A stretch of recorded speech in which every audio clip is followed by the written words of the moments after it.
Já tem praticamente uma semana que o clássico terminou. O 0-0 insosso, sem graça, um jogo miserável entre CRB e CSA. Mas, como todo clássico, ele continua após os 90 minutos.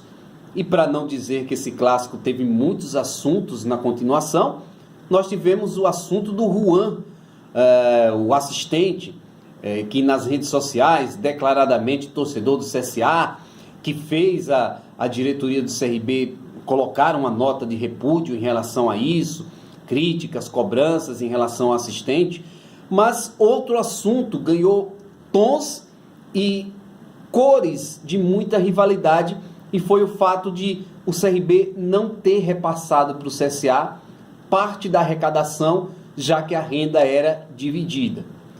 Para a gente explicar esse assunto e não dizer que o CRB está rigorosamente errado, isso aconteceu em 2016, com o mando de campo do CSA.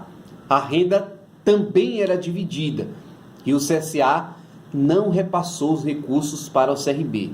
E à época, o presidente do CSA, Rafael Tenório, declarou que essa, vamos dizer, a divisão da renda foi um acordo entre os clubes, mas que o Carlos Quila, que era o gerente de futebol à época, não tinha autoridade para tomar essa decisão. E por isso não haveria a divisão de arrecadação. O CRB esperou 3 anos, mas deu o troco na mesma moeda. Você pode concordar ou não, dizer que está certo ou não, olho por olho, dente por dente, olho por olho, seja lá o que for.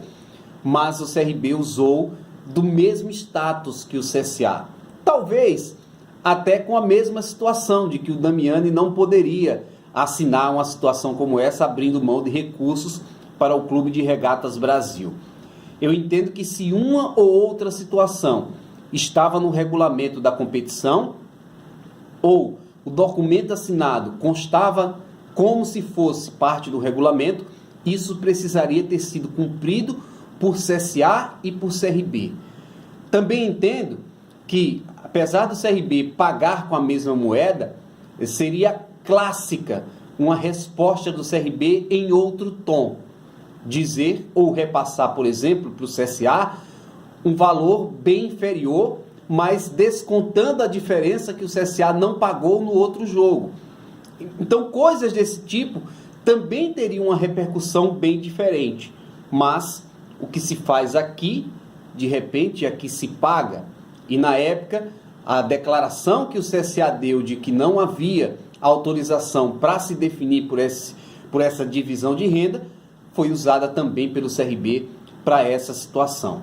Então isso mostra que rivalidades à parte ou entendimentos à parte deles em conselho arbitral ou fora de campo, isso implica em uma situação que sem dúvida nenhuma traz prejuízo para os dois clubes e para o que eles acertaram, porque tanto o Carlos Quila na oportunidade quanto o Erasmo Damiani também na oportunidade representavam e falavam e tomavam a decisão pelos clubes.